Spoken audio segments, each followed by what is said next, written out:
Worldwide, cardiovascular disease affects the lives of hundreds of millions. Dedicated cardio nerds everywhere are working hard to fight this global epidemic. These are their stories.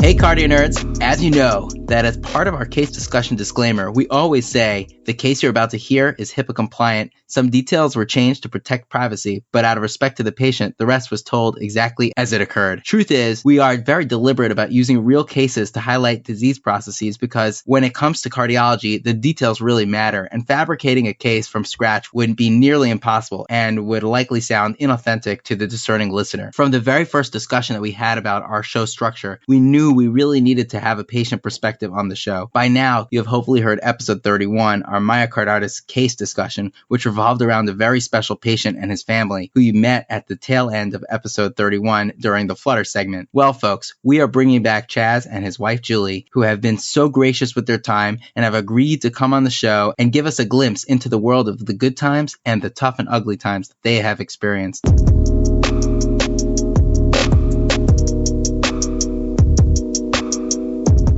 Chaz, Julie, welcome to the show, and thank you so much for being here. Thank you for having us. For having us. Why don't you go and start off by introducing yourselves? Sure. My name's Chaz Miller. I was 37 years old at the time that I was admitted into the hospital at Johns Hopkins, and I am in medical sales currently. And I'm Julie Miller. I am Chaz's wife of a little over 7 years, and I am part-time stay-at-home mom, and part-time I work as an independent contractor for a local nonprofit doing arts work with the special needs community, and I also have a family photography business. How do you guys usually tell your story when you're like sitting around drinking beers and talking to friends? So Chaz, should I start with going, because didn't you start getting the headache on that Monday night? Wasn't that?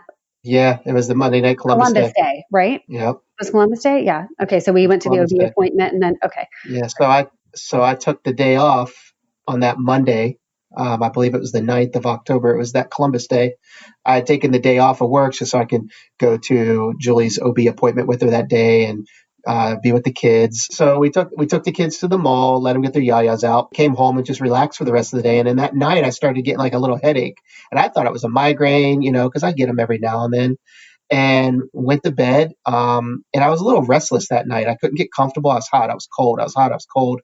Having weird dreams. Like I really wasn't getting into that deep sleep. And the next morning I woke up and went to work.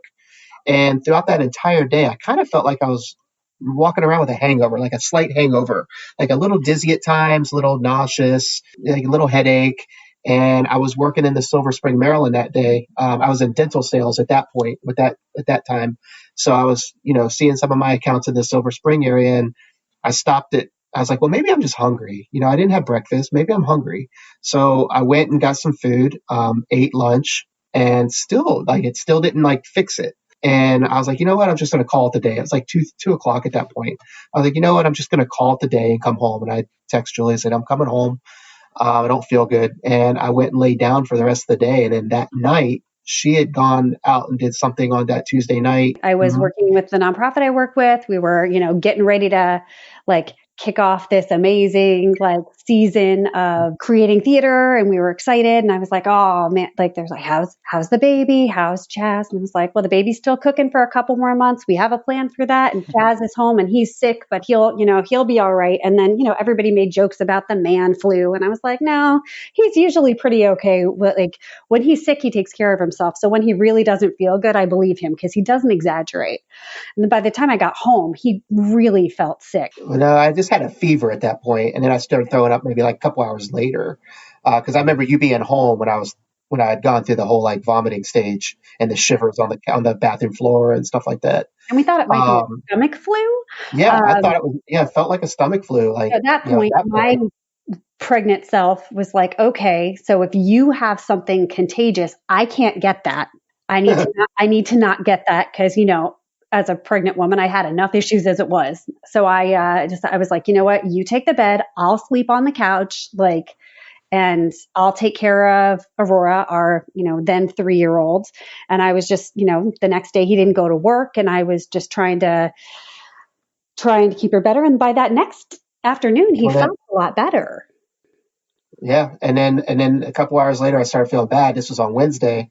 And I was like, you know what? I'm just going to go to urgent care and see what's going on. So I go to urgent care. They do the, influenza swab. They do all the things that they need to do. And they're like, can't find anything wrong with you. Everything's coming back negative. Your blood counts are fine. Like, just don't see anything wrong. But, go on home and rest. Keep doing what you're doing. If you have any changes of symptoms, and that's what stood out to me, is like, if you have any changes of symptoms, reach out to your physician or go to the emergency room. Well, I never had a physician because I was always healthy. I never needed to go to a doctor, right? So that next day, I'm laying on the couch, just sedentary, talking to an account on the phone that I've been talking to the whole week. And I was like, man, I still don't feel good. And at this point, I started to feel like heart palpitations. They didn't hurt.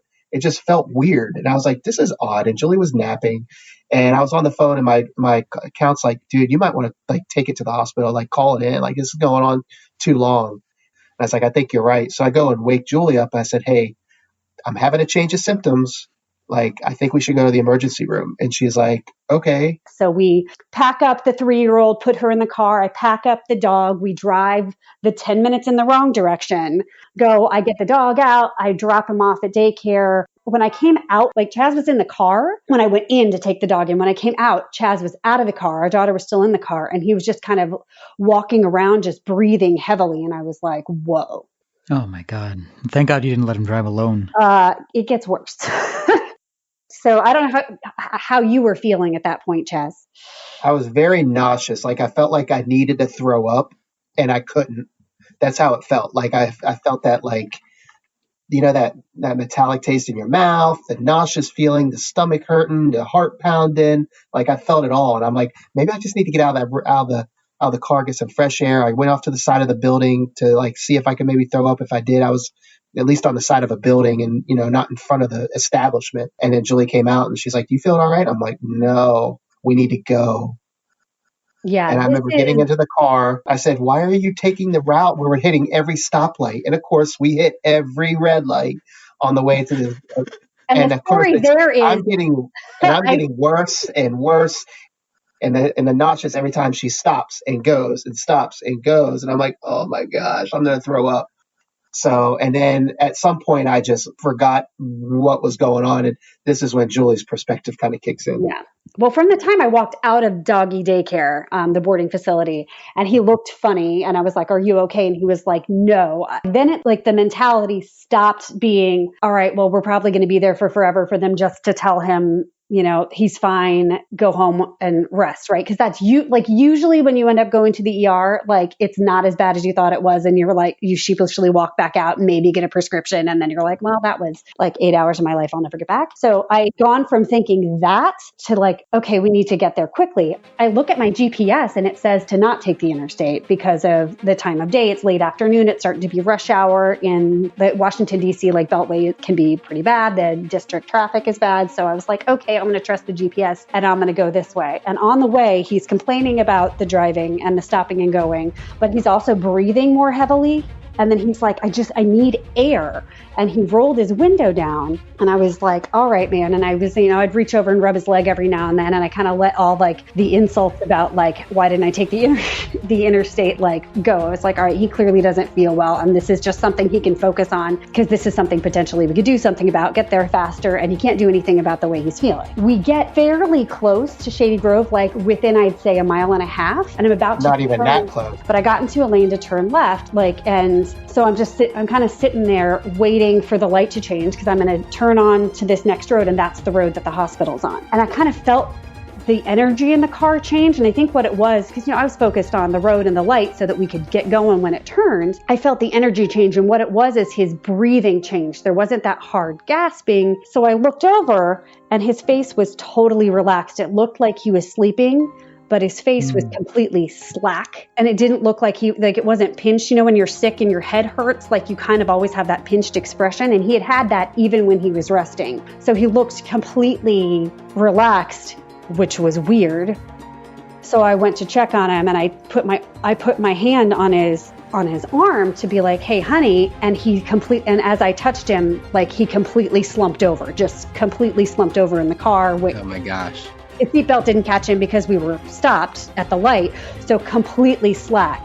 At which point I started to lose my mind a little bit.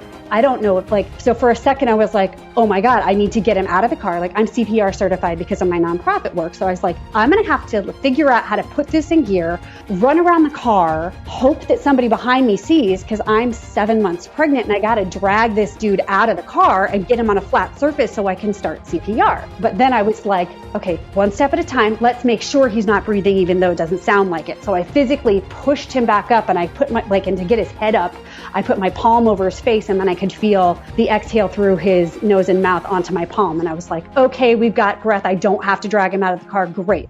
So I called 911 because this is all, the light still hasn't changed. I called 911 and the gentleman who answered, his name was Don, and he was wonderful. I remember a lot of these people's names, because they were so great. I had a mental list in my head. I quickly told him what was happening. And he was like, okay, well, do you want an ambulance? Do you want it there? I was like, I don't know what the right answer is, but I'm almost there. So I kind of think I should keep going, but I just want to make sure I'm making the right decisions. And he was like, I think you are. So here's what you're going to do. What you're going to do, you're going to pull in, you're going to ignore all the parking lots. You are going to pull in front of those ER doors. You are going to put the car in park. I always think that it's funny that he was like, remember to park the car. He was like, you're going to go in, you should see a security guard. You should see somebody who looks official, and you're going to tell them that you need help and tell them what's happening and they will help you. And I was like, okay. And he kept me calm for the remainder of the ride. And I did what he said. I pulled up. I remembered to park the car. There wasn't anybody standing outside. So I went into, I'm waddling in really, right? All pregnant and stuff, running in there. I look, there's a line for triage, and I was just like, I'm not standing in line. He's not conscious. He's not okay. So then I just started yelling in the middle of the lobby. I was like, I need help. Somebody, I need help. My husband's unconscious. I can't wake him up. And then all of a sudden I had so many helpers, and it was amazing. So they did a great job too at Shady Grove. So all of a sudden I had 4,000 helpers. I didn't know that somebody who'd passed out, you could do a rub on their sternum to kind of wake them up. That's a thing that I learned that day. So they were able to, they opened it up. They were able to at least get him to the point where his eyes were open. He was kind of communicating, but they were like, okay, can you walk and get on the stretcher? There was no way. He could barely keep his eyes open. It was bad. And they hauled him, they got him out onto the stretcher and they put him on, and he looked at me and said, Jules, my chest hurts. And then he passed out again, and then they wheeled him away. And I'm just standing there with this one amazing nurse who was I think she was a travel nurse because I've never been able to find her. And I've been back to the hospital a bunch. Her name was Choi. And she stood with me because I was, just standing there broken. And she was like, hey, I'm going to help you get your car parked and then help you get inside. Okay. And I was like, okay, great. So she got in the passenger seat. She kind of directed me because I don't know if I'm ever going to see him again. And things just went from totally normal to totally horrifying in no time. So she helped me park my car. Meanwhile, our daughter has slept through this entire thing. She slept through him passing out, me yelling at him in the front seat of the car. Oh my gosh. Me calling 911, me yelling, all the people coming and getting him out of the car. She's still completely asleep in the back. So Joy directs me. We park the car. She picks up my daughter, who then wakes up and carries her inside. So I don't have to. She gets me inside. She sits me down. She brings me a box of Kleenex. She goes, so look, you can't go back there to where he is right now. She's like, but I can. I cannot go into the room. I cannot ask questions, but I can get to where I can see him and I can at least tell you if he's awake. And so then she goes and I call Chaz's parents. His mom is kind of a famous worrier. Things go from zero to the world is ending very soon, just because she cares so much. So we hadn't normally, unless things are really serious, I wouldn't, but I was like, his mom has to know because I don't know if he's alive. I have to call his mom. So I called his mom. I was like, I'm really sorry, but this is happening and I don't know what's going on and you need to know. So you have to get Chuck, his dad. I was like, you have to get Chuck home from work and you have to come. And she was amazing because I thought she was going to fall apart. She was like, okay, all right, I'll get him. I'll let you know, please let me know. And then Joy came back out and she was like, okay, I don't know what's going on, but I can see that he's awake and he's answering questions. That is the best thing that we could hope for. And then she had to go and either do her job or go home. I don't know, but she just wanted to make sure that I had the information that was going to keep me going. And eventually they did take us back and he was able to answer questions and he looked so much better. So I'm like, okay, great. Whatever was happening, it's almost over now. Wrong. I do remember certain things. It's very, very vague. In the room that they wheeled me to, all I remember is seeing lights, and it seemed like 100 people around me putting things on me, taking things off of me, injecting me with this and probing me with this. And I mean, it was just like, what is going on? And they're asking me questions faster than I can answer the first one, and checking my fever. And then the next thing I know, Julie and Aurora are in there, and then they leave. And then the next thing you know, I'm in a room waiting to find out what's going on. Remember somebody saying that they had put a call into shock trauma and Hopkins because I had something that was going to get worse before it got better. They didn't have the resources there at the hospital. And Hopkins happened to be the first one to reach out and say, yep, we can get him, send him to our way. And they were actually going to life flight me that night, but it was a very foggy night. So they ended up having to ground transport me. So they, from what I remember, it was like it usually takes like 45 minutes to an hour to get from Rockville to Baltimore. And it seemed like it was only like 30 minutes. So I don't know if they had the lights on and they were just passing everybody as fast as they could or what. The ambulance ride seemed a lot faster than it was if I was driving. The ambulance got there right as Chuck and Karen were pulling into the parking lot. Like the EMTs were great because I was like, can his parents have driven for 3 hours and they just got here? Can they just see him before we go? Because he's really sick. And, they let him do that. And then we went in the ambulance, the entire ambulance ride. Chaz had me take notes. I don't know if you remember this, but he was like, okay, I need you to call this person and this person, all from work, right? He's like, my clients need to know I can't make these meetings. You need to call my boss. I need you to change my out of office voicemail and my out of office email. And I was like, wait. I don't remember that. Oh, well, I still have the notebook somewhere because I was like, I'm sorry, what? Because that's something that you could focus on, I think, right? You were like, I can't control my body, but I sure as heck can control my sales territory. So I was That's true dedication right there. I was like, I will take care of it because it made him feel better. And they took him in immediately. And I know the one thing he was not excited about is the electrodes from Shady Grove were still attached to him. And, Chaz is like a very manly man.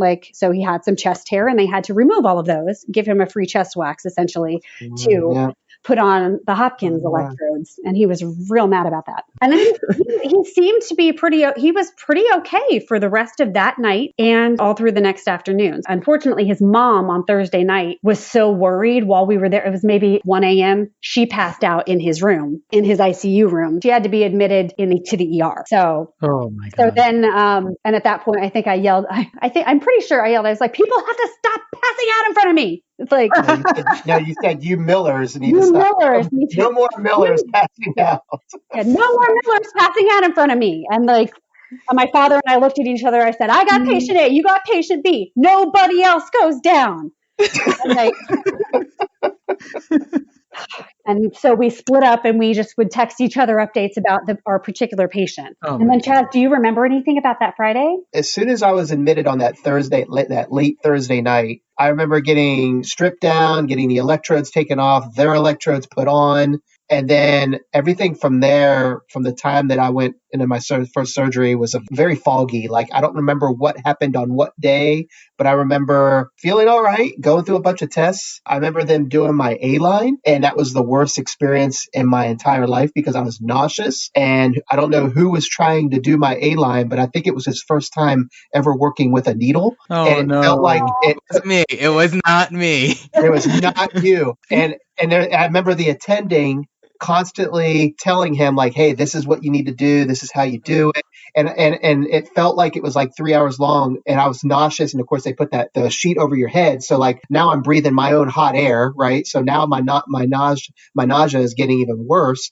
And I'm like, dude, how much longer is it going to be? And he kept on saying, oh, we're almost done. I was like, dude, you guys been saying that for the last hour. You're almost done. Like, come on. Can you please finish? But I don't remember what day that was. So the sequence of events is blurry to me from the time that I came into the hospital till Halloween. Like everything was blurry. I have recollections of some things, but I don't remember when it happened. Like what was the day? What was the date? I remember Dr. Dan showing me at one point on a screen, like, this was your heart. Okay. Well, hey, you're jumping. You are jumping so far ahead. Am I? Say what I mean? Oh, yeah. You're jumping. I don't remember. You're jumping to when you got better. You haven't even gotten that bad yet.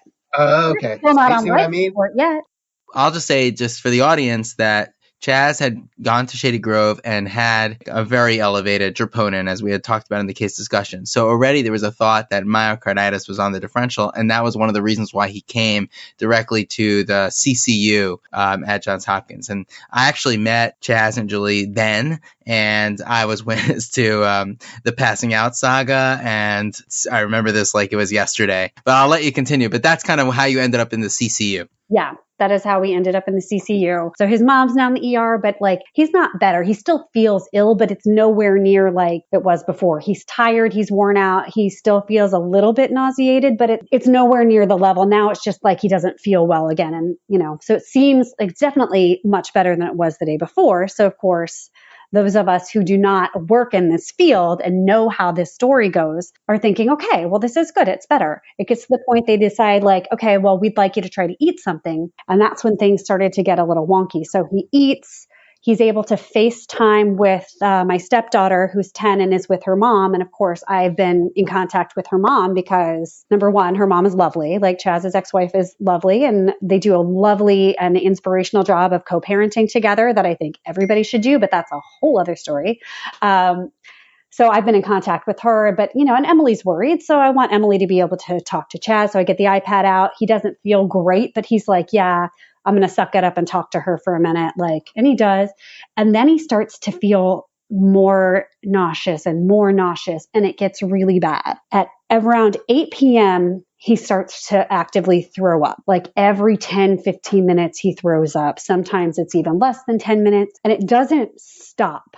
It's this continuous throwing up. And then around midnight, 12:30, and every time that he's throwing up, I'm rushing over there. And his mom has been discharged from the ER at this point. But when he starts throwing up and getting bad, his dad knows that he can't just keep her there to watch because she's going to go down again. It's too stressful. So he leaves with her, which is the right decision 100%. We want to keep the number of Millers down to a minimum. And I'm there alone, not alone because I've got the staff, which is great. But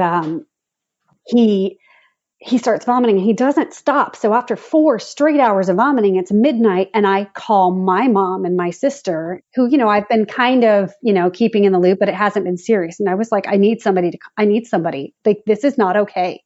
He's not okay. And it's getting worse. And the nursing staff is amazing because every time he's vomiting, people are coming in there and I keep getting up. And eventually around 1 or so in the morning, I go to get up yet again to help soothe him when he's vomiting. Cause I know if I'm throwing up, knowing that I'm not alone is helpful. Right. So I'm trying to be helpful and I'm just exhausted because now I haven't really slept. I'm super pregnant and Kelly, one of the nurses on the CCU that night comes over to me and she goes, look, we have got him. It does not do him any good if you make yourself sick too. You stay sitting here or laying here and we have got him. And I promise we'll let you know if he needs you, okay? And I was like, okay, which I really needed because I wasn't going to stop, right? Because he's my guy. I'm not going to stop, but I needed to stop, right? It wasn't good. It wasn't healthy for me. I was exhausted. I needed to drink water. I needed to not be on my feet all the time. I needed to also take care of our son and myself too. And she's like, we have him. So, and honestly, he didn't even know that I was there anyway. So I would say encouraging things. Then I tried to rest.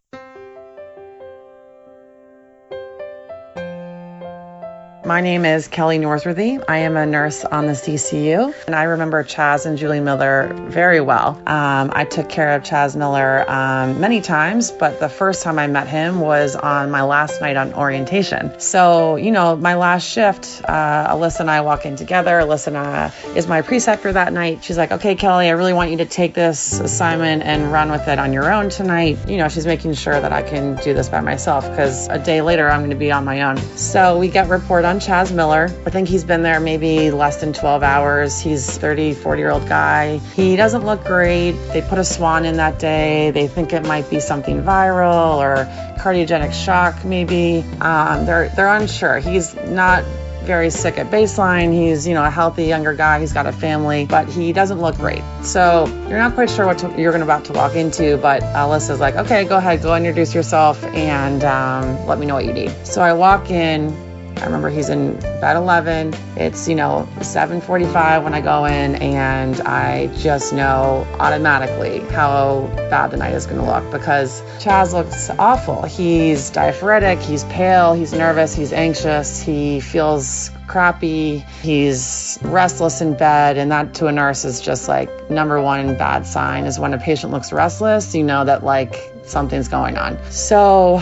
not only was Chaz looking ill, but I look over and he's got this, very anxious 8-month pregnant wife on the couch. And I introduced myself to Julie and I said, hi, my name's Kelly. There's going to be 2 nurses taking care of your husband tonight. It's me and Alyssa, because I automatically know something isn't right with Chaz and we're going to need to tag team this together. So Chaz had a really terrible night that evening. He got worse. He felt worse. He looked worse. All of his numbers looked off. We couldn't get his nausea under control. Nothing, no medicines were easing his anxiety. He never slept. His wife didn't sleep.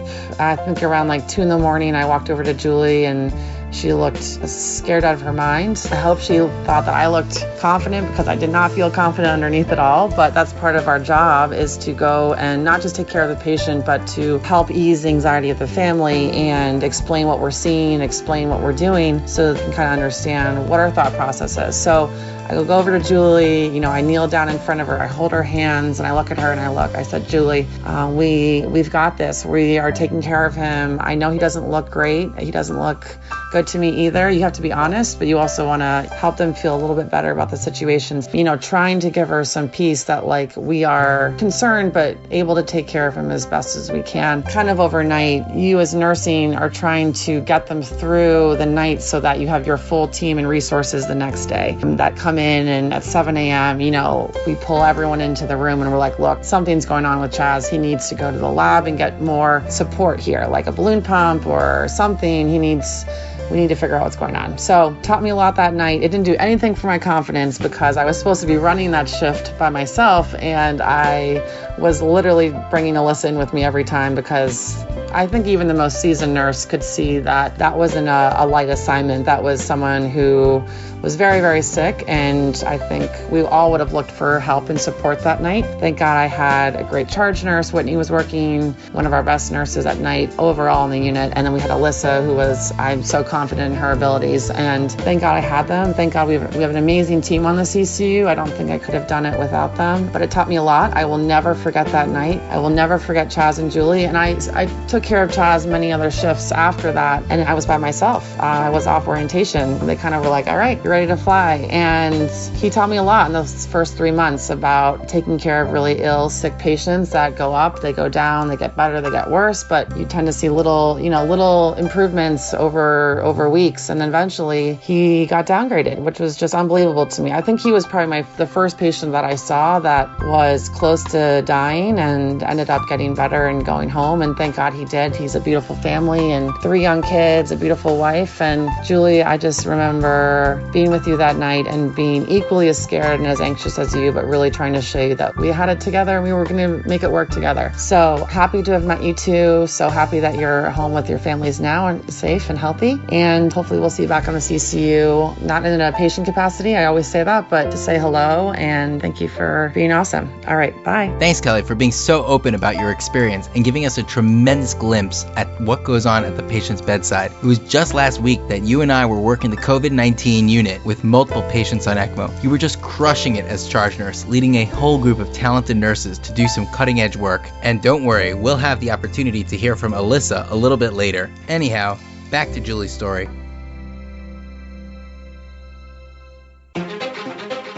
I had a friend who in the middle of the night came and sat with me because it was terrible. So he kept vomiting all night long into the next day. My one friend who came at the wee hours in the morning and then stayed with me all night, she left to go back and take care of her kids, and another friend came and took her place. So I had all these people who coming and then people would just put food in my hands and be like, oh look, you have food in your hand, I guess you better eat. Pregnant lady. And I was like, oh, that's nice, thanks. And then around noon is when the attending came in and was like, so this has gone from bad to worse.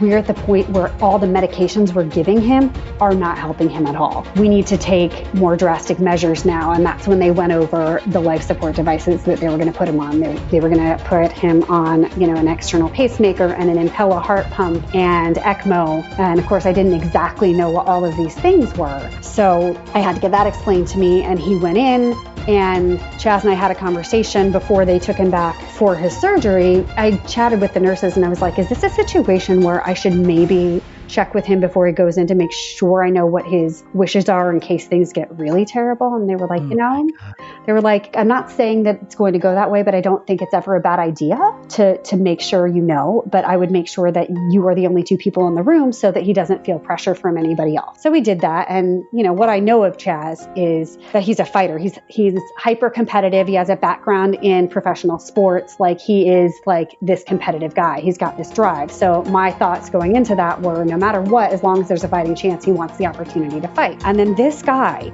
after from 8 to noon. So after all of these hours, after 16 straight hours of vomiting and not being able to stop and not being able to rest, which is crazy, we had this conversation. He was like, as long as there's a chance, I want to fight. And I was really blown away by that, because after being that sick and feeling that horrible for that long, so they took him away and they put him on ECMO. And the next time I saw him was in the cardiac ICU. I do actually remember that conversation too. Yeah. That's one of those things that sticks out. I remember opening my eyes and you're over top of me and you're like, we need to have a serious conversation. And I'm like, what? And you're like, you're about to go into surgery and we have some life support put on. If things go bad, how do you want things to go? And I said, well, if there's any bit of a fighting chance, let me fight. And you said, but what if you come out brain dead? And I said, well, then I'm already dead. And you're like, okay. And then I don't remember anything else after that until Halloween. Yeah. Whoa. That was your last memory, Chaz. That was my last memory until Halloween. Yeah. And then everything from there on out was, for me, on my perspective, everything from there was these crazy hallucinating dreams, just bonker dreams. I don't know what kind of drugs I was on, man, but wow. There's crazy dreams. And they were very vivid. Do you remember any of your dreams? Yeah, there was one where I think a lot of it, because there was a TV in my room that was always on. And I think whoever was in my room, there was watching the World Series was going on at that time, and Sports Center and stuff like that was all going on. So a lot of things in my dream, I think, looking back at it, I think a lot of it was going on. Whatever was going on the TV, that's where my dreams were. Do you remember thinking that we had helicoptered you to a hospital in West Virginia? Yes. Because you were sure that happened. And I was like, why would we take you from Johns Hopkins to anywhere? Right. So you don't remember any of the time that you were awake when you were in the ICU? No. And I remember hearing voices, when people would come and visit me. I remember you and my dad, whoever was there that day, would say, hey, so-and-so is here to see you. And they would say, do you want? And I don't know if I would go, or if I would shake my head. I don't remember how wasn't even in the ICU. You've already skipped at least a week ahead, because you were visiting and chatting with people because you were extubated for a short amount of time when you were in the ICU, and we were only allowed to have 2 visitors at a time, and it was only during hours, and I couldn't stay with you. But you were making jokes to your friends who came and saw you. I don't remember. Which was great, because we were like, Chaz is back. He's good. And this was another thing where we thought everything okay, well, because you were on ECMO and they let you be extubated and you were immobilized, so that you couldn't pull your cannulas out, so that ECMO was not at risk, but you had the pacemaker and you were okay. And we would come in and visit you. And then I got a call from one of the other fellows, Dan Roberta, I believe. Mm-hmm. I had gone. So at this point, we've been there. He has the surgery on Saturday. He's fine on Saturday. On Sunday, I'm there in the morning. And then I decided, I haven't seen my daughter in forever. Like, I need to see my daughter. So I take her over to our friend's house who lives like 3 miles from the hospital. So we're having a play date. And this is the first time I have left unless I was not allowed to be there, like the 2 nights that we were in the ICU before. And I had to leave. I had taken Aurora, our 3-year-old, over to our friend's house just so we could maybe have some semblance of normalcy, because I feel bad because this poor little girl all of a sudden does not know what is going on. And we're there and they're playing. And all of a sudden I get a call and it's Roberta who's like,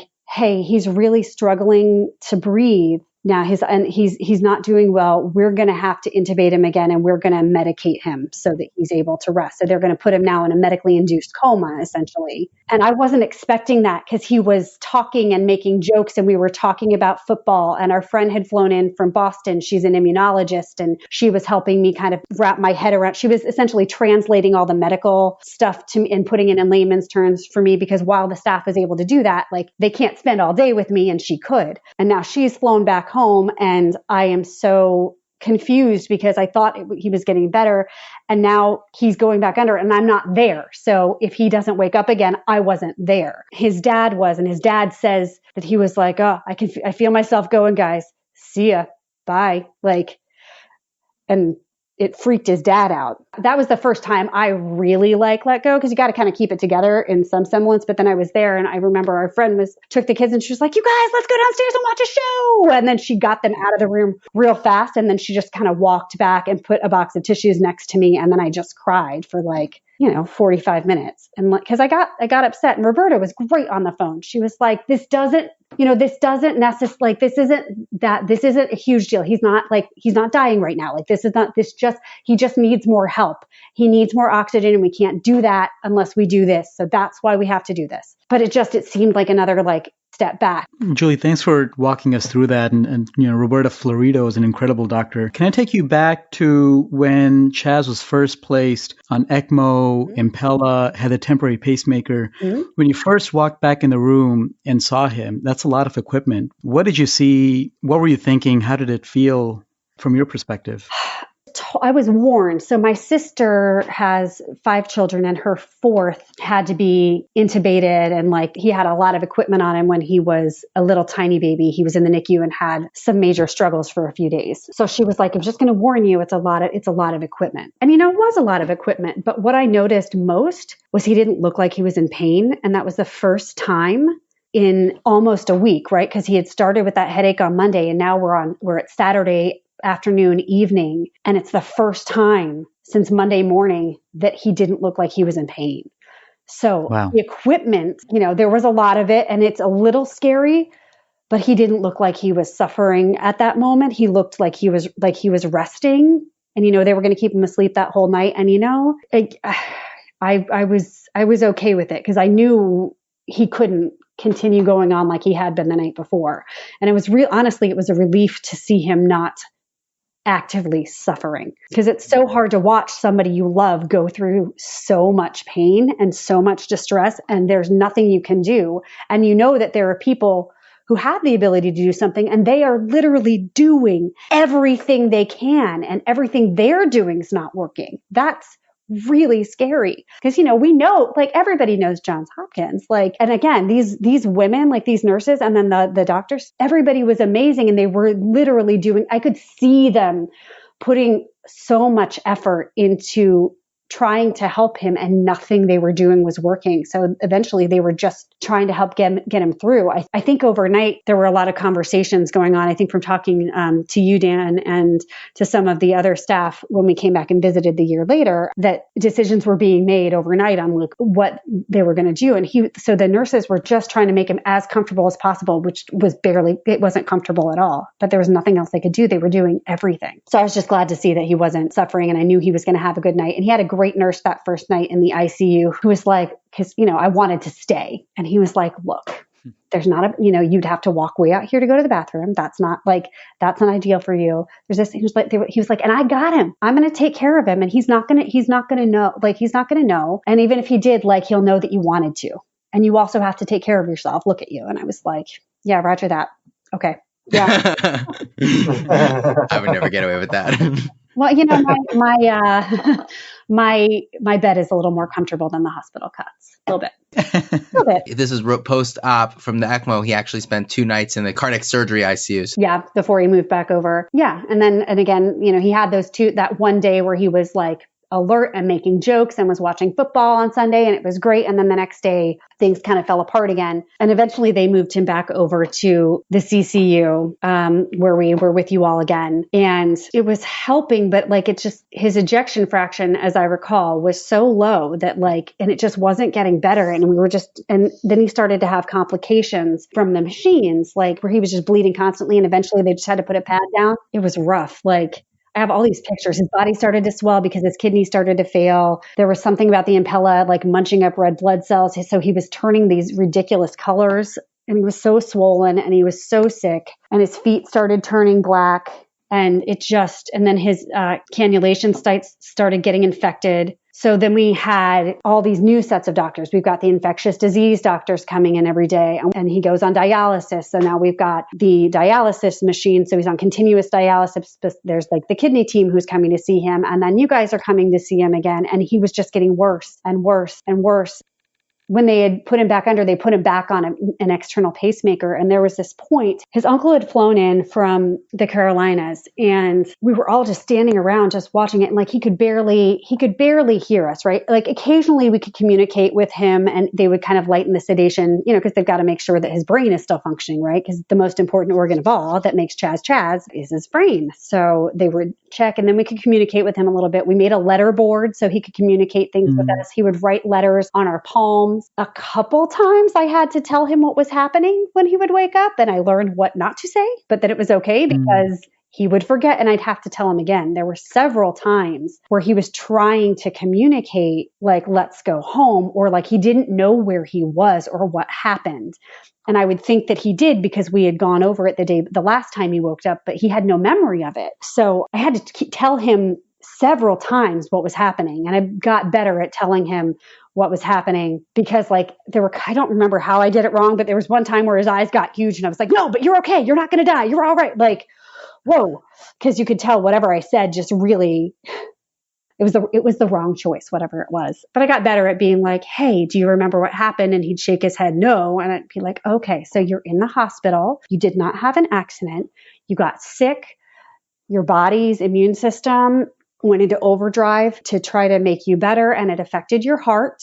So you're on a bunch of life support machines right now, but you're okay right now. We're trying to get you better, So, and he could process it and he could understand, but he'd forget again, and I'd have to tell him again. And Julie, let me ask you, you're saying that you were trying to keep him informed, but keep him positive. But what about you? You, at the time, you have a young child, you have a second one on the way, and Chaz's health is spiraling. How did you stay positive or optimistic? And how did you keep your hope up? And were there times where maybe you didn't have as much hope for what was going to happen?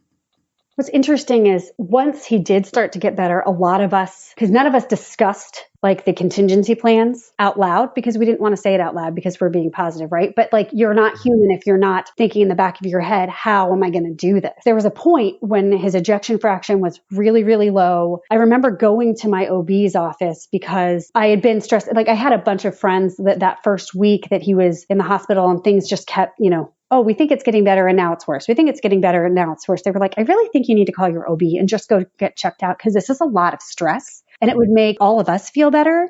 And I think you should just do it so you're okay. And I was like, okay. And I remember giving some of the information to my OB who was and his face, he couldn't mask it, right? When he was like, what's happening? And I told him everything that I knew. And he was like, okay. He was like, you need to take care of yourself. That is very important, for more reasons than I can express right now. And it was very serious. And I mean, in my head, I was trying to think, how am I going to raise these kids? My stepdaughter was 10. And so she'll remember him, but she needs him. She's still a kid. My daughter was 3. She wouldn't remember him. If he had died, she wouldn't have remembered him. And they have a really special relationship. The two of them together, they're both very mischievous personalities, and their relationship was beautiful then, it's beautiful now. But the idea that she wasn't going to have that, how can I be that for her? Because I'm not him, right? I'm only me. And then the idea that he would never meet his son, that's a really tough scenario to wrap your mind around. So I allowed myself to think about that a little bit. But I had met a very inspiring person earlier that same year. I had met this wonderful woman. I was doing some mini sessions for a local organization that works with parents of multiples. And she had shared with me that, she was coming with her twins and then her younger daughter. And unfortunately, her husband had passed away a year ago. Oh, gosh. So there's this woman who had 3, like 2 5-year-olds and a 2-year-old, which is a lot. As a person who has 1 5-year-old and 1 2-year-old in my house right now, that's a lot of a lot going on right there. So she had like these 2, and she was just so patient and so graceful and just such a lovely person. And I still know her today. And I could look and see, I know somebody who has been able to do this, who has been able to overcome this. So worst case scenario, we'll be okay because I'll make sure we're okay. Right. And we've got this great support system. And then it was hard with the kids because Emily's mother, Chaz's ex-wife, had lost her father when she was 10.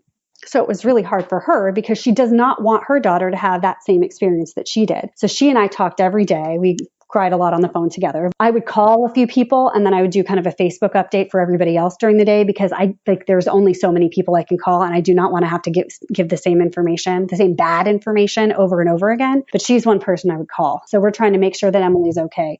And Emily never asked the hard question. She's a very smart kid and would always say, do you have any questions for me? She never asked, is daddy going to die? She knew she could ask it. She didn't want to ask it. She just decided to trust us that we were going to keep her informed. So she made a choice not to ask that question.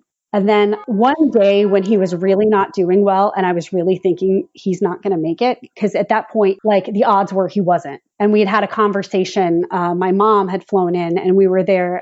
This was right before he got moved back to the CCU. The attending there said, has anybody had a conversation with you about how sick he is? And I was like, yes. I was like, I know that this is serious. I know there's a mortality rate. And he was like, yes, there's a real one. He was like, and it's not a chance that any of us would take. I just want you to know, you just need to be aware. And I was like, I am, thank you. But like, it's hard to hear that. And then I decided to take a day off from hospital. And I decided to take my daughter on her pumpkin patch trip with her preschool because I was like, well, I want us to have a normal day. So we had the normal day. And then I was spending the night at home that night. And Chaz's dad was staying up in the hospital with him. And I was tucking my daughter into bed. We'd gone to the pumpkin patch. We picked out pumpkins. We did all this stuff. And I was trying to keep it together. And her teachers were really lovely. And everybody knew what was going on. And they were trying to support us and support her. And I was tucking her into bed. And she said, Mommy, is daddy going to be sick forever? And I stopped and I heard my mom, who was in the next room, who heard it. I heard my mom kind of gasp a little bit and hold her breath because like, that's the question, right? And I took a minute and I was like, no, he's not going to be sick forever. He's either going to get better or he won't. But, either way, you're going to be okay. I'm okay. And we've got each other. And because I didn't want to lie. Right? I didn't want to say he's going to be okay because I didn't know. But I do know that he's not going to be sick forever. He's either going to get better or he's going to die. And we're going to know that probably within a month. Right? So I did my best, which is, I guess, all really any of us can do. And I think as far as staying positive, to get back to your original question that you asked like 50 years ago, this is what I learned. Because if you had asked me how I would handle this, 4 years ago before I had to handle it, I'd be like, oh man, I'd be a mess. But when you have to deal with it, when it's reality, I think your spirit just kind of does what it has to do. Like it rises to the occasion and you do what needs to be done. You're capable of more than you're capable of. So I stayed positive because I thought that was in the best interest of myself and of my kid and of everybody who loves Chaz. And I decided to put my faith in the people who do this for a living and who had shown me that they cared about him and that they cared how his story was going to end. That's what I did. And it was very, very helpful to have such a huge support network. We had so many people, like people were praying. I had somebody I don't even know who happened to have a gift card to the Hopkins cafeteria. She's a friend of a friend who heard about it. And then she happened to be in that area. She came to the hospital, dropped off an envelope for me with this gift card so that I could get paid for food from the cafeteria. People made sure that my family was taken care of. I had my mom fly in to take care of my daughter so I could stay at the hospital. My best friend from high school flew in to take care of my daughter. My sister flew in with a 7-week-old baby to take care of my daughter. We had a lot of help. We had a lot of people on our side, which is, I think, also really helpful. So if I needed to take the moments to kind of be a mess, I could be a mess. And then Village rose to the occasion. Yeah, everybody rose to the occasion because that's all you can do. And I really was witness to that. And Amit, Heather, and I, really, we all know the power of family and the power of advocacy at the bedside with our patients when we watch their families come in. It's just so fortunate. And I got to know your parents really well. And there were some times that were very sweet times where we would just talk about other things. When Chaz's uncle had flown up, it was when Chaz was still on the second time he was on a pacemaker. And we were all just standing around while he was unconscious at one point, just watching, because you could see on the monitor that the pacemaker was firing with every beat of his heart. His heart was not beating without that stimulation at all. And then he stayed in his hotel, and Chaz's father and I went back home to sleep at home that night. And as we were driving in the next morning, we get this text from Chaz's uncle Matt, and he's like, the pacemaker, it's not, I don't see it firing on the monitor. It's not going off, but like maybe once every 2 or 3 minutes. Like it's not doing what it was doing yesterday. Something's happening. And I was like, what is going on? We got there, and the nurse, who was his nurse that night, was like, right around 2 a.m., his heart just started to pick up some of the weight on its own. It just started to do the work again. She's like, yeah, the pacemaker's barely been used. And yesterday it was used for almost every beat of his heart. And we were just that's as far as we're concerned. You know, when I was talking to his uncle later, after his uncle had flown back to the Carolinas that next day, I was texting with him, and I still have it saved in my phone, where he's like, we witnessed a miracle. His heart just started working again. Like, so that's our miracle moment, that it just, and you guys knew the whole time, but of course, you know, you were telling us, but we didn't have like the experience that you have to know that his what we were being told is his heart just needs like all this pressure taken off so it can rest and recuperate and then start to take on its work in its own time. And it was taking so long, and it just didn't seem like it would ever happen. And then literally overnight, it started to get better, and then it just kept getting better. But my uncle still to this day will be like, hey, like you will never understand how much that P wave changed my life. As I changed your life, changed my life. Well, it was really cool because it's so interesting to see on a monitor, like to see something where you can see it, and then you're like, wait, it's not relying on this machine anymore. Like, I don't understand. And that is from that point on is when you started to lose devices. Whereas up to that point, Chaz, you started to like, you were on one device, and then you're on 2 devices. And then, okay, well, now we got to put the pacemaker back on. Okay, well, now you're on dialysis too. Oh, well, now we've got to do, like, it was just so much. You just kept getting devices, and then you started losing them. I remember because it's like that screw, and they unscrewed it from your neck, and then you got the impella out. And from that point on, you just started getting better and better and better. And then look at you now, kid. I know, right? So Chaz, jumping forward to when you woke up, what was the first thing that you remember after you had been cannulated with ECMO and intubated and all that? Oh man, let's think back. I mean, I think when I was extubated, it was more of a relief because there was some times before that leading up to it where there was a lot of discussion. I remember Dr. Chadi talking to me like, hey, we're going to try to get you out today. We're going to try to get it out today. We're going to try to get, and so it felt like that day lasted 3 days. You know what I mean? It was just like so long, and my eyes were glued on, like for where my eyes were and how I was laying, I was always staring at the clock. So it felt like I was constantly watching the clock and waiting to be extubated. It was like it was so exciting. And then finally it was done. And then I remember a little bit about the kids coming in and trick-or-treating. I remember my nephew coming in and saying that I looked like the Hulk because I was all green and everything like that. Of all the memories to have. He's like, Uncle Chaz, you look like the Hulk. He really did, because he was holding on to so much excess fluid. Like he was swollen, and he had like a very green tint to his skin. So it was very Halloween appropriate. Yeah, right.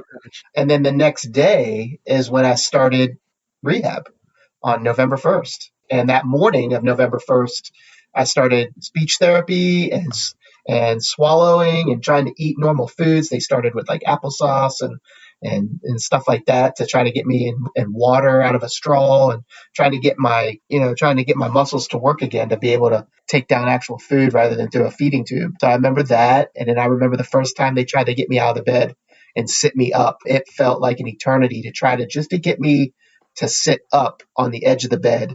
I had like no core strength anymore. Everything was gone. And then when the physical therapist actually stood me up onto my feet And I had one therapist under one arm and another therapist under another arm. And my legs felt like spaghetti. Like I couldn't tell if my toes were touching the ground. I had like no feeling in my feet. I looked down and all I could see is my legs going back and forth like limp noodles. And it kind of freaked me out. And I think that's what got my heart rate going and everything like that. And I think they had me up for maybe, I don't know, 5 to 10 seconds. And I was like, got to put me down. And they put me back in the bed, and that was it for the day. And we did that for a week and a half of just practicing to get on the edge of the bed, and I dreaded it every day. On top of that, with the dialysis and being hooked up to everything and trying to manipulate my PT around cords going everywhere, but fought through it, and the muscles have memory, and eventually they did what they were supposed to do. And oh man, it was like every day physical therapists come in, and I'm like, and I come with a sports background. I have a sports medicine background, so I used to be that person to motivate my athletes to try to do their rehab and get better and get stronger. And then the tables were flipped. And now I'm the patient and having to hear the whole like, hey, you got to do this. When I'm not around, you got to do these exercises. When I am around, we got to do this. And I'm like, oh man. But I had to muscle through it because I needed to get out of that hospital. I needed to get better to show my friends and family that I was on the uprise and to be able to be there for Julie when Charlie was ready to come, So that whole time from Halloween until the time that I was discharged, it was just constant exercising and pushing myself. And I'm a huge Rocky fan. And so I used a lot of the Rocky soundtrack music to keep me motivated during my rehab sessions with my PT. So for that half hour to an hour that we were spending together, like either Julie or my dad, whoever was there that day, like they held the phone and blasted the music, and I'm sure they probably heard us all down the hallway and everything, but I didn't care, to just try to muscle through whatever we were doing that day, find that little bit of energy to get me through. Well, first of all, this is a nice time to thank and honor all of the rehab specialists that do such an amazing job in the hospital with physical therapists, occupational therapists, and speech therapists. Oh, absolutely. Yep. You said that by this time you were on dialysis. Was your impression that you were going to be committed to dialysis? And did you accept that might become a normal part of your life moving forward? Yeah, yes and no. When I started to actually eliminate urine, I felt like my kidneys were going in the right direction. It was like every day there was like one particular thing that they were, because we all had like a pee party, a celebration, pee party. Right? We were so excited, right? Because that is like how that the kidneys are starting to work again, because he hadn't been able to urinate in such a long time. Like that when he could, I was so we were so pumped about it. And I remember my sister was here at home, and they got a text, and a good friend of ours, Josh, had come over to drop off food to feed the people so we didn't have to worry about it. And I guess he was holding her baby that she had brought with her, and then everybody was like, he peed, and then everybody was like dancing around and this poor guy is just like, what is going on? They were like, oh, it means starting. Oh, okay. So I remember things we take for granted, right? So when I got out of ICU and they put me to step down into the PCCU, they had taken me off of constant dialysis and I was on intermittent dialysis. So I would go maybe down to dialysis maybe 2 to 3 times a week, and I absolutely hated it because it wore me. It just wore me out. Sitting through there for 3 hours, getting your blood taken out, refiltered, put back in. I hated it. I would get cold. I would get chills. I would get tired. And when I came back, my limbs felt like they weighed like cinder blocks. Like they were just heavy. And I was like, okay, they would say, hey, you got to go dialysis today. And I'm like, okay, well, bring PT into me now because I'm going to be useless when I'm done with dialysis. I'm going to be done for the day. There's no way I'm going to be able to do PT or OT after dialysis. Like, just let me sleep. And every day they would come in and they would look at my blood work, and there was a specific thing that they were looking for, and it was always elevated. The creatinine. There it is. That's what it was. The creatinine. It was always elevated. So they would do dialysis to reset it, and then a couple of days it would go up, and they would keep monitoring it, and then we got to a certain point, dialysis again. And it started getting less and less. And I felt like the last probably 3 weeks at the hospital, I was no longer a cardiac patient. I was more a renal patient. I was basically a hostage to my kidneys because there was times where it looked really good to the doctors and they're like, oh, okay, great. Like, we can discharge him to inpatient PT. And then they were like, no, like he would still, there's no clear cut dialysis plan that we can give to inpatient PT. Do we know that he needs it once a week, twice a week, 3 times a week, every day? Like, they couldn't determine what type of a prescription that they needed for me in an outpatient facility. Yeah, and until they knew that, they wouldn't let you leave. They wouldn't let me leave. Were like, let me out. And then they were like, okay, well, let's send you to an outpatient rehab facility. And because I was no longer based off of where I was in PT, I was no longer a candidate for inpatient PT. So then there was that thing where, like, the longer that I stayed because of my kidneys, the more I was progressing with my PT, the less I was a candidate to go to where they wanted me to send. So then at the point, and so then, that first week of December, like I was like, how do I get out of here? And they're like, if you can go 3 days with your creatinine levels being below 5.0, we'll discharge you to send you home. And I was like, okay, cool. And then we did 3 days in a row. And that third day, that morning, the doctors came in and they told me that it was like that. It was like a celebration. And then the cardiac doctors were like, what are you talking about? You're not going home. And I'm like, the renal team told me that if I did this for 3 straight days, I'd go home. So then it was like a big confusion. I'm like, no, you cannot take this from me. I've got to go home. So that whole like 3 weeks before, I turned more into a renal patient than a cardiac patient. But I knew that my kidneys were going to come back just based off of like how much urine I was actually like eliminating on a daily basis, because it was more and it was more and it was more. The one thing that we were getting frustrated with was the wound care from my cannulation sites. Yeah, it was really, okay, so you were annoyed with it. I was fascinated by it. Oh gosh.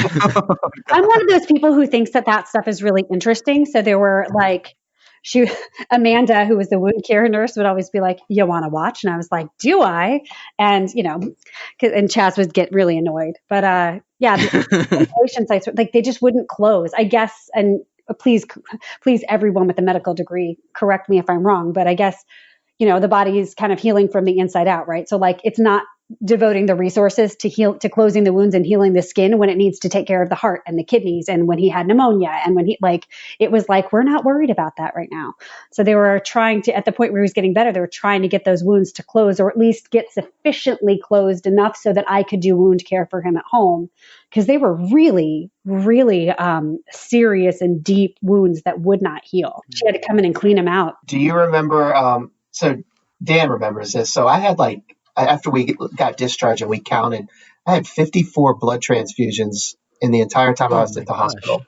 Yeah. 54. So it was like, and I was in the hospital for 54 days. So it was like an average of 1 a day, but the majority of them were in the month of October. Mm-hmm. That's right.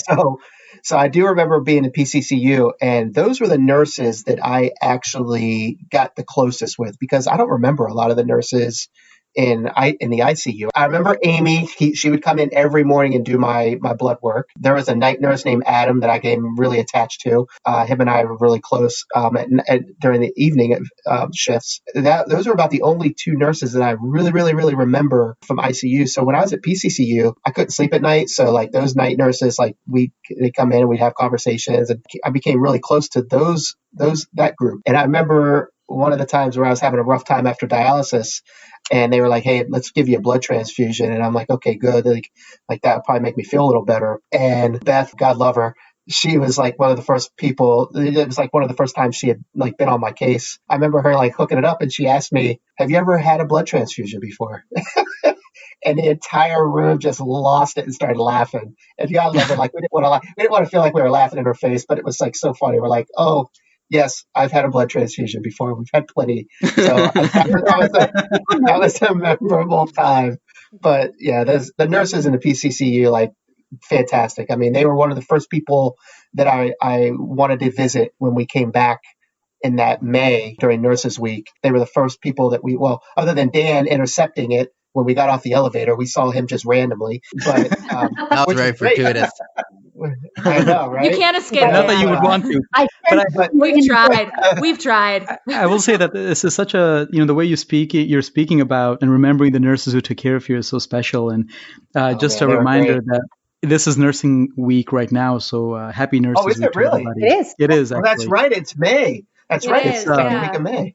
It commemorates Florence Nightingale's birthday on May 12th, but this is all Nursing's Week. So this is very special. This is about the time. I'm surprised we didn't get it pop up on our Facebook like time hop or whatever, because this is about the time. This is the week that we came up. It was Nurses Week to come up and see everybody. I baked a ton of cookies, and we brought the baby, and we were like, "Thank you for saving his life. Have cookies." And I showed up without my cane, and because I had to learn how to walk all over again. So a lot of those guys remembered me either with a walker or with a cane and with this long beard, bushy beard.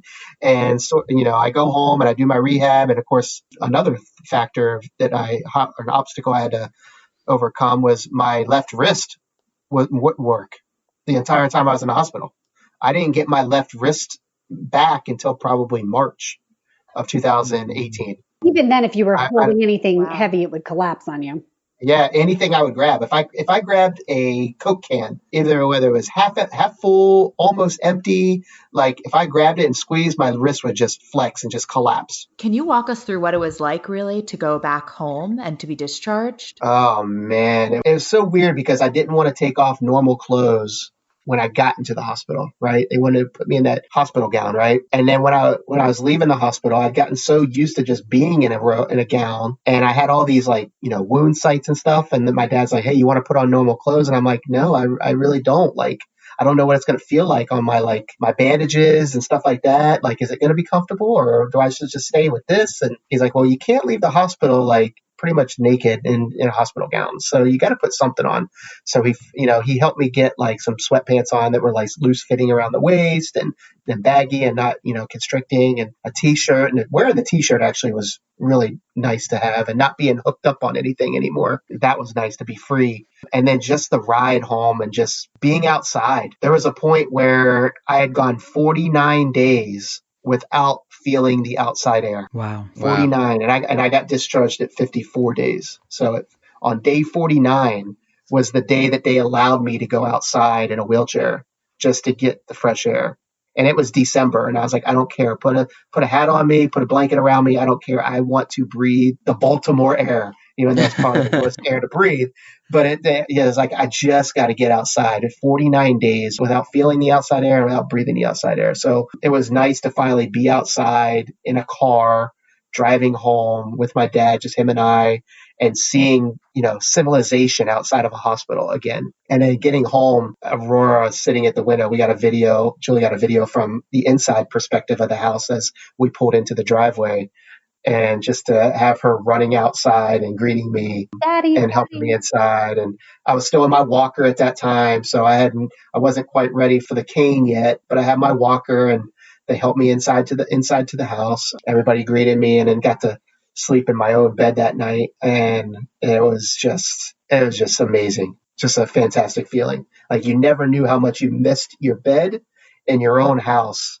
And I'm a neat freak, and I didn't even care if there was toys on the floor or the house was unorganized or there was dishes in the sink. I didn't even care that night. I was like, I'm home. Let me sit on my couch for a little bit, prop my feet up in a recliner, watch my big screen television, and just enjoy being with the family in my own home. That's amazing. Yeah.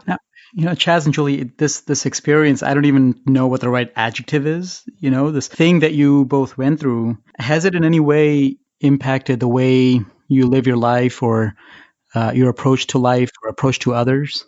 For me, it did for a little bit, and then I got into my old ways. But Julie will call me out on it, or my parents will call me out on it every now and then, and be like, "Hey, you need to slow down and take a step back and think about how lucky you are." And I'm like, yeah, you're right. So it's definitely changed, I think, Julie and my family. I wasn't conscious to know what they actually went through, and unless we talk about stories like this and we're sitting around the campfire or fire pit or whatever like that, and telling stories. I really don't understand what they went through, nor do they can see what I went through. And there was actually talks when I was in the hospital, I was like, with Julie's artistic background, I was like, man, why don't we write a book? Like write a book about like my perspective versus your perspective versus family's perspective, and write a book about this. And like, we've just never had a way to start it. For me, what I said to when he says I call him out on it, usually what I say is like, I would hate to think that we went through something this extreme and this profound and this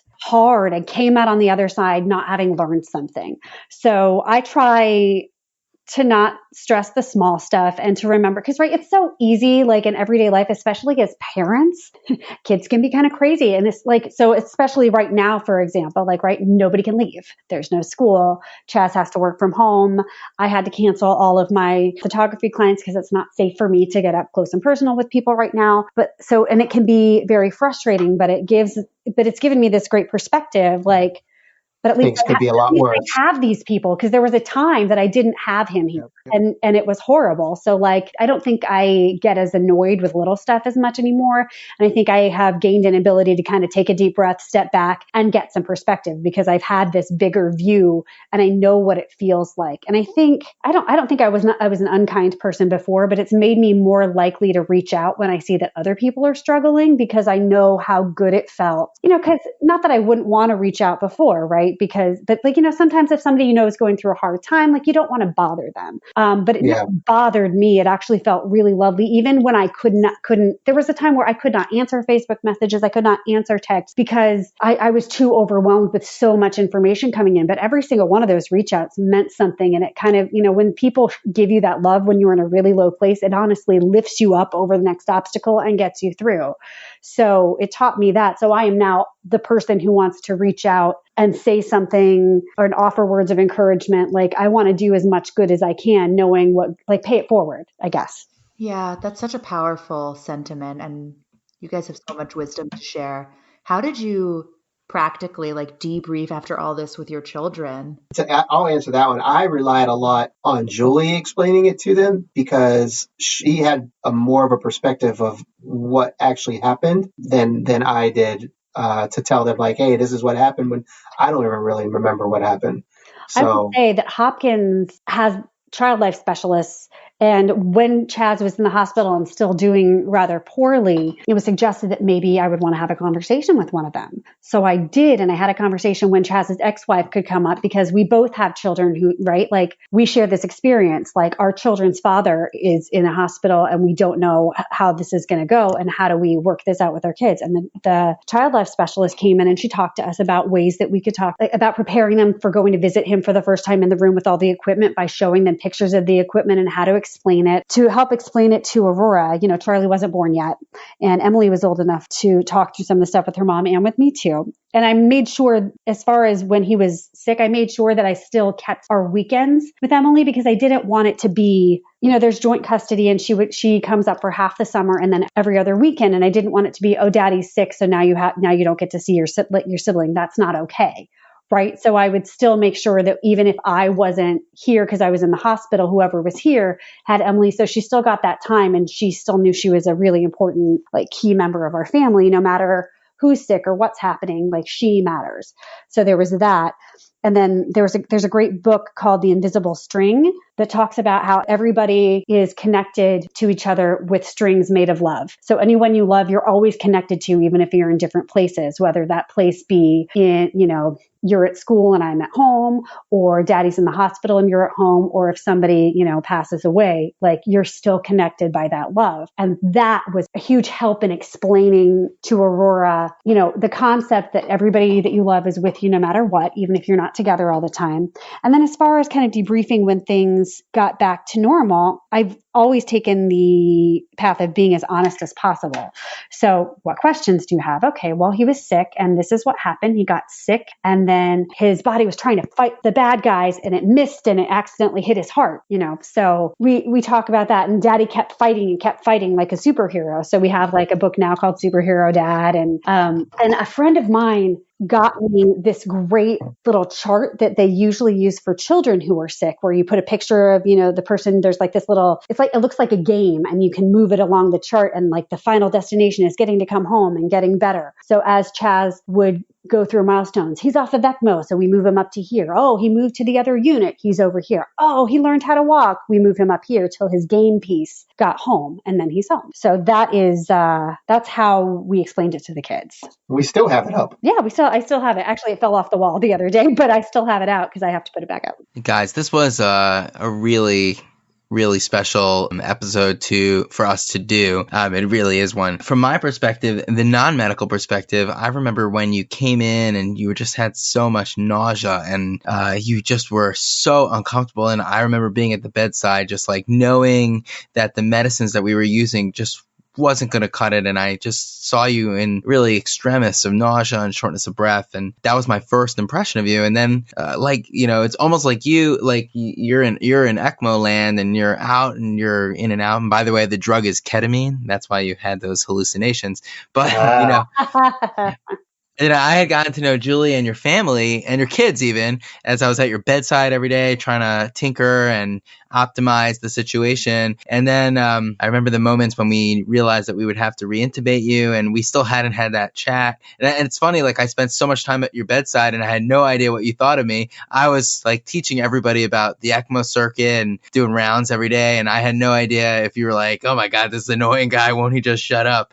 And then finally you got extubated that final time and you just looked at me and you're like, you're the man. And I was like, whoa, I was totally overwhelmed. And it really is thematic how you think about all the nurses and PT and even the custodians and just everybody in the hospital. It's just very touching. And I just worked with Amy and Adam the other night in the COVID ICU. We're actually doing an ECMO unit there, and they have the same level of devotion and care to the patients that we have there. And they also remember you very clearly. In fact, we all do. And then when I saw you, that elevator open, you had a bunch of cookies. It happened to be, I was in a very big weight gain state right then, so I declined. But it just was very memorable. And the fact that you even remembered my name made the difference. And I'm actually looking right now on my desk. I have all your holiday cards that you send every year. So this really is a great privilege for us. And I'm kind of almost speechless, which I'm usually not at this point. You and Dr. Chadi were the two doctors that were influential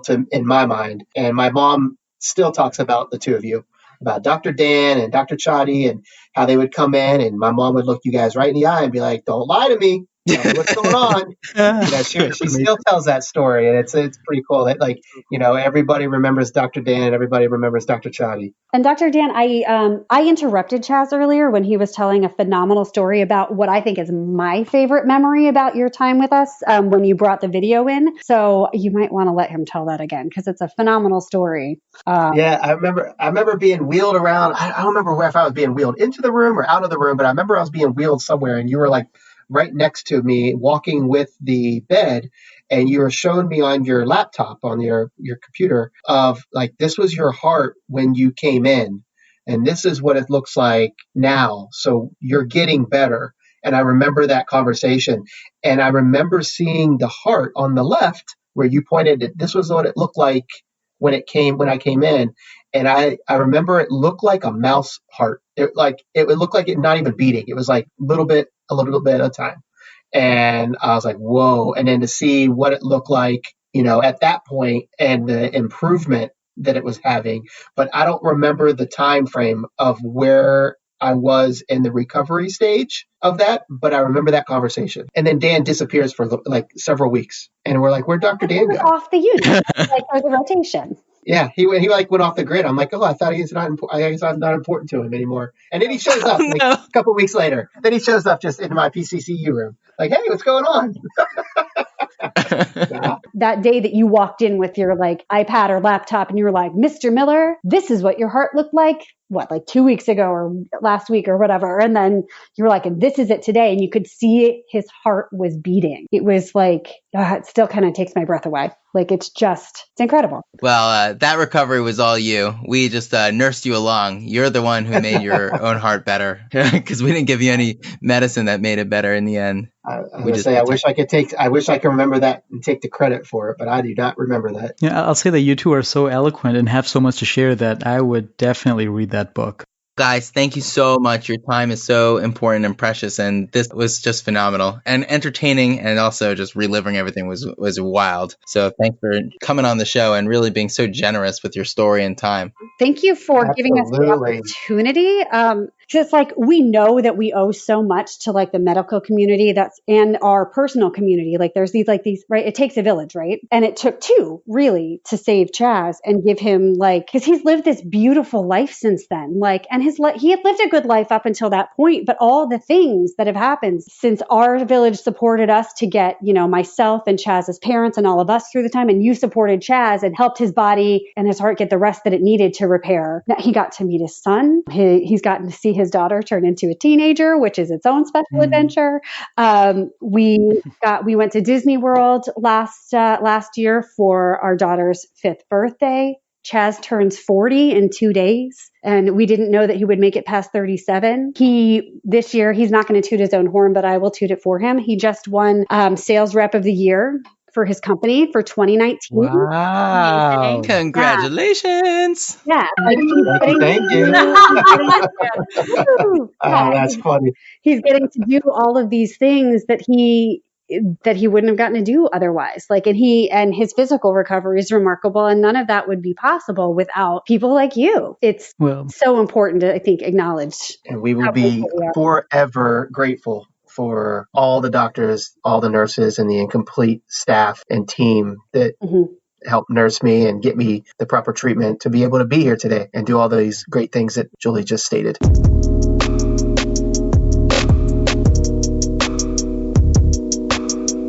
Thanks everyone for tuning in, and a very special thanks to Chaz and Julie for taking us through their perspective of such an arduous time, the emotional roller coaster, the uncertainties, and the impact their providers had on them. This was truly eye-opening. We take care of patients all the time, but to get a taste of their raw experience is such a unique privilege. We dedicate this episode to the patients that give meaning to our work, as well as the village that makes it all possible. From the doctors, NPs, PAs, nurses, therapists, janitors, and everyone else working hard to make the magic happen every day. And now we are honored to share some additional messages for the Millers from some of the healthcare heroes who partook in their care. From Dr. Dan Choi. Dear Millers, I'm so glad you guys are doing well. I wish all of you many more blessings to come. Although you may think that we're the healers and you are the beneficiary in this doctor-patient or nurse-patient relationship, but in many ways, those of us who are fortunate enough to have had a part in your journey are also lucky in being able to gain a tremendous sense of accomplishment and satisfaction in knowing that what we do can and does make a difference. Your graciousness in sharing your story with the world and the heart to include us is truly amazing. Thank you very much for always thinking of us. Be well. Bye-bye. From Alyssa Noonan. Hey, this is Alyssa. I'm so happy to hear that Chaz and Julie are doing well. They truly are such wonderful people. I remember when Chaz was brought back to the CCU, Julie had asked, "Can I just hug you?" And I remember just crying. It's patients and families and stories like Chaz's that really just stick with you throughout your career.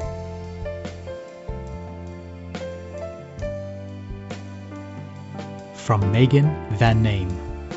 I'll always remember Chaz when he came in the first night that he got airlifted to us and looking at him and realizing how truly sick he was, that ECMO was not the only thing that he needed. He needed even more than ECMO, and all of us knew it. And to see him struggle for so many weeks, you would come in one day for your shift and expect him to be doing better, and he'd be doing worse. And then the next day you'd come in expecting him to be doing worse, and he'd be better. And he just surprised us his whole course. It's an honor to be a nurse, to say that I can take care of someone like him who had the resiliency to make it through. His wife is more than a rock star, and she was incredible throughout the whole process, and I'll always remember her resiliency as well. My last favorite memory of their family was Halloween, when their young daughter didn't get to go trick-or-treating, so we brought trick-or-treating to Chaz. So she came in with her costume, and it was her first time seeing him since he had been sick. And all of us nurses dressed up, and we gave her candy throughout the hallway and trick-or-treated with her. And just to see her smiling face in the midst of all that was going on, that's what got us through. So Chaz will always remember you and your entire family, especially you, Julie.